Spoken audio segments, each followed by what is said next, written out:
Assalamualaikum warahmatullahi wabarakatuh. Pemirsa YouTubeku dimanapun berada, kembali lagi dengan saya Pak Dekolek alias Empu Gandrung di channel YouTube Empu Gendeng. Pemirsa, kali ini saya kembali dengan tema pemilu. Pemirsa, sebentar lagi kita akan pesta demokrasi atau yang sering disebut pemilu. Jadi seluruh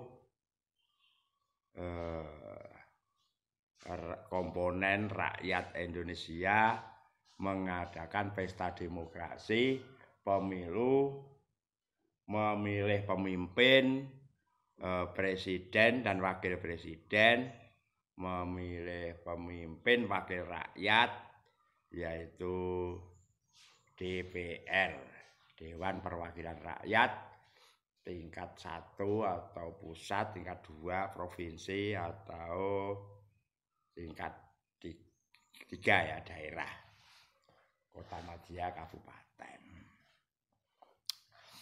Pemirsa, berkaitan dengan adanya pemilihan pemimpin, saya Pak Dekolek secara pribadi juga punya pendapat, punya pemikiran yang mungkin nanti pemirsa sependapat atau tidak dengan pemikiran saya.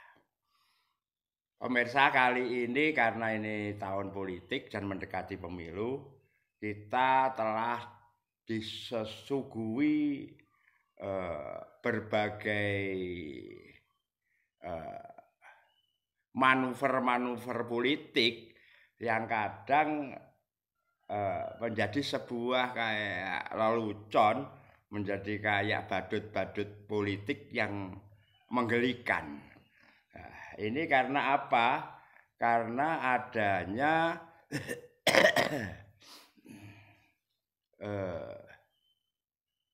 pemimpin-pemimpin kita ingin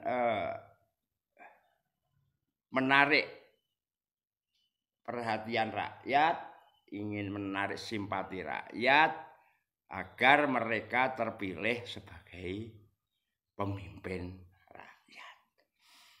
Jadi akhirnya terjadi sesuatu yang sesungguhnya menjadi lucu, yang sesungguhnya menjadi konyol, dan mereka juga tidak menyadari bahwa itu menjadi sebuah kekonyolan dan sebuah kelucuan.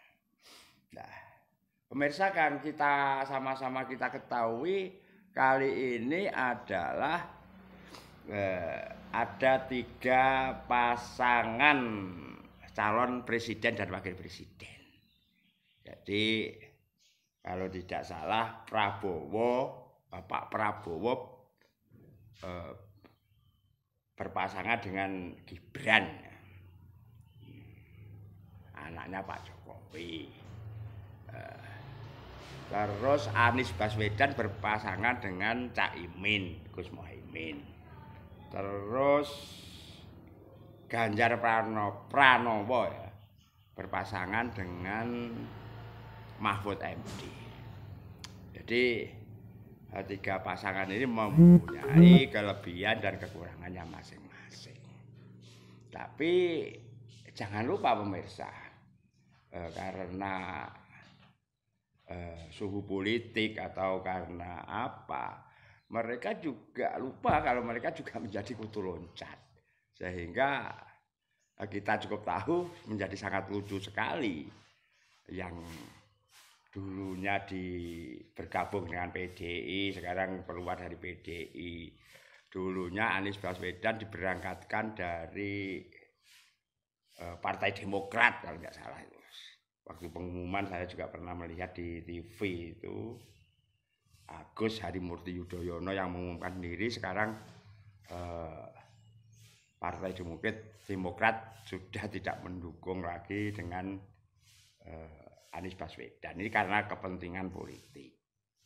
Yang menjadi pertanyaan, sebetulnya mereka ini punya kepentingan politik atau mau menjadi pemimpin rakyat yang mau menyejahterakan rakyat.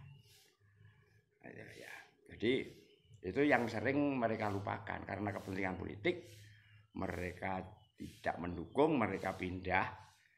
Jadi saya harap kita sebagai rakyat kita cukup tahu bahwa pemimpin kita sudah lupa dengan idealisme, pemimpin kita sudah lupa dengan keteguhan hatinya. Mereka hanya menjadi kutu loncat karena kepentingan politik.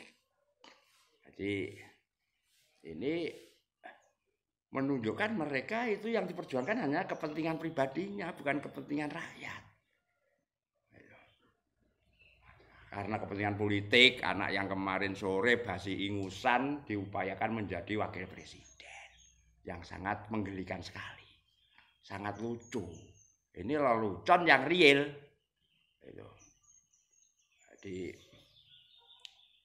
sehingga sebetulnya kalau kita ini masih fanatik dengan suatu golongan atau dengan satu partai, kita menjadi tidak pas. Jadi kita sendiri juga harus benar-benar tahu, harus bijaksana dalam memilih pemimpin. Yang terpenting pemirsa bukan hanya lelucon itu tadi.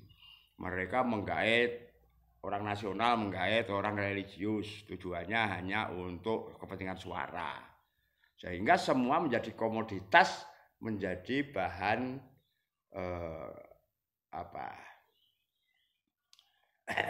politik. Semua dijual untuk kepentingan politik. Agama dijual untuk kepentingan politik. Idealisme dijual untuk kepentingan politik. Sehingga semua menjadi komoditas, menjadi bahan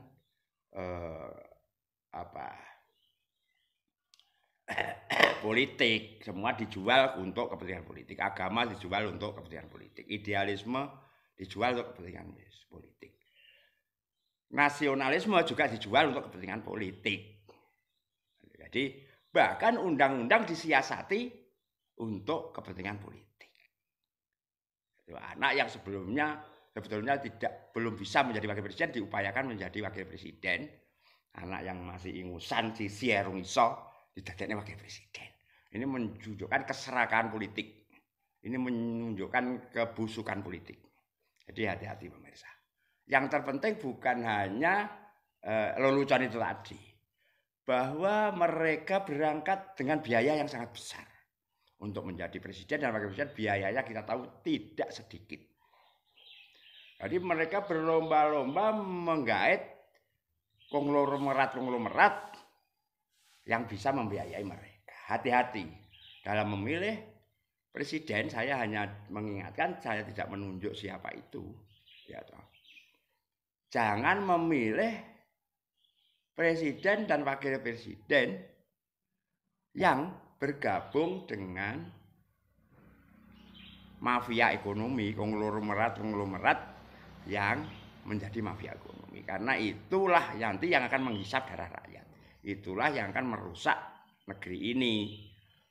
Karena kalau mereka sudah dibiayai oleh mafia ekonomi, mereka sudah dibiayai oleh konglomerat, nanti apapun akan menguntungkan mereka, pengusaha-pengusaha besar itu, dan merugikan rakyat kecil. Itu yang saya ingatkan. Saya tidak menunjuk siapapun itu, tapi menurut saya rakyat sudah cukup tahu siapa yang bergabung dengan mafia-mafia ekonomi, dengan konglomerat kotor, dan siapa yang tidak. Itu pesan dari saya untuk yang utama dalam memilih presiden. Jadi saya pikir semua sama saja, mereka semua adalah kutu loncat, mereka menjatuhkan yang lainnya, menjelekkan yang lainnya, merasa dirinya yang paling hebat. Itu sudah wajar dalam politik. Tapi yang terpenting adalah Jangan memilih pemimpin yang masih menguntungkan mafia ekonomi. Karena kita sama-sama tahu kehancuran negeri ini hanya diserap oleh beberapa orang. Hanya dikuasai oleh beberapa orang ekonomi negara ini. Kita harus kembali kepada ekonomi kerakyatan. Kita, soko guru kita adalah koperasi zaman dulu itu. Kita kembalikan ekonomi yang berpihak kepada rakyat. Demikian dari saya, pesan saya, semoga ada manfaatnya apa pesan saya dan pendapat saya ini. Wassalam dari saya, Pak Dekolek alias Mbu Gandrung. Assalamualaikum warahmatullahi wabarakatuh.